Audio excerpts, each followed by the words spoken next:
धनतेरस की पूरी कहानी क्यों मनाया जाता है? धनतेरस बहुत समय पहले जब देवताओं और असुरों के बीच समुद्र मंथन हुआ था, तो उस मंथन से 14 अमूल्य रत्न निकले। इन्हीं रत्नों में से एक थे भगवान धन्वंतरी, जो अपने हाथों में अमृत कलश लेकर प्रकट हुए।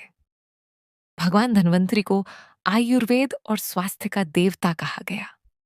जिस दिन वे प्रकट हुए, वह दिन कार्तिक कृष्ण पक्ष की त्रयोदशी तिथि थी। और उसी दिन को आगे चलकर धनतेरस कहा जाने लगा। धन मतलब धन्वंतरी और तेरस मतलब 13वीं तिथि। इसीलिए धनतेरस का पर्व भगवान धन्वंतरी के जन्मदिन के रूप में मनाया जाता है। इस दिन को आरोग्य, दीर्घायु और समृद्धि का प्रतीक माना जाता है। इसी दिन से दीपावली पर्व की शुरुआत भी होती है। लोग इस दिन अपने घरों को साफ सुथरा करते हैं, दीप जलाते हैं और सोना, चांदी या बर्तन खरीदते हैं, क्योंकि इसे शुभ आरंभ और सौभाग्य का प्रतीक माना गया है। धनतेरस से जुड़ी एक और बहुत प्रसिद्ध कथा भी है। कहा जाता है कि किसी समय एक राजा का पुत्र हुआ।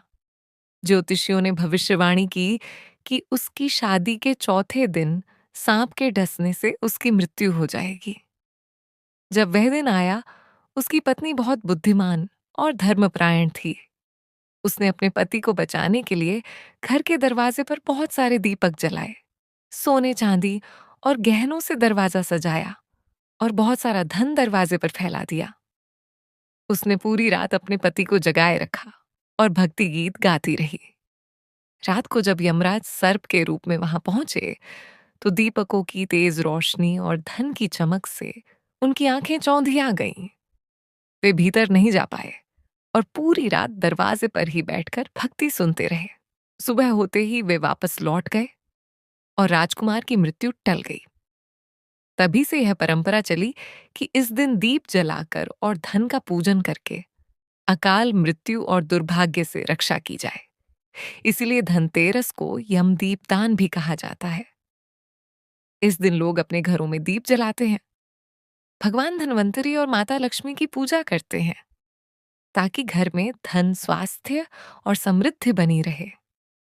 धनतेरस हमें यह भी सिखाता है कि असली धन केवल पैसा नहीं, बल्कि स्वास्थ्य, परिवार और अच्छे कर्म हैं।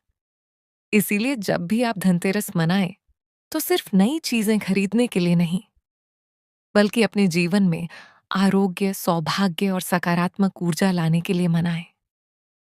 क्योंकि सच्चा धन वही है जो कभी खत्म न हो। प्रेम, दया और अच्छे कर्म। जय धन्वंतरी, भगवान जय मां लक्ष्मी।